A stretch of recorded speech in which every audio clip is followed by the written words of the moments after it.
शाहिद अफरीदी क़यादत में पाकिस्तान जिंदाबाद रैली क्लिफ्टन के साहिल पर हज़ारों अफराद ने शिरकत की। शाहिद अफरीदी ने कहा, पहले कह दिया था कि मोदी इंसान का बच्चा नहीं बनेगा, भारत ने दोबारा मैली आंख से देखा तो बुरा हाल करेंगे।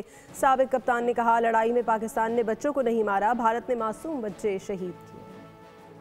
ये इंसान का बच्चा नहीं बनेगा, ये शरारतें करेगा। मोदी इनको कनाडा में भी बदनाम किया, कतर में भी बदनाम किया, इंग्लैंड में, अमेरिका में, हर जगह मोदी की वजह से हिंदुस्तानी बंदा बदनाम हो रहा है, जो मैं समझता हूँ कि गलत है। इंडिया आगे तरक्की कर रहा है, हम उसकी तरक्की कामयाबी में हमेशा हम खुश रहे हैं। आपने हमारे फूल जैसे बच्चों को, जो पाकिस्तान का मुस्तकबिल थे, उनको शहीद किया है, हमारे सिविलियंस को मारा है।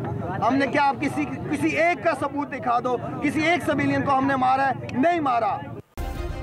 सब्सक्राइब करें और बेल दबाएं ताकि कोई खबर रह न जाए।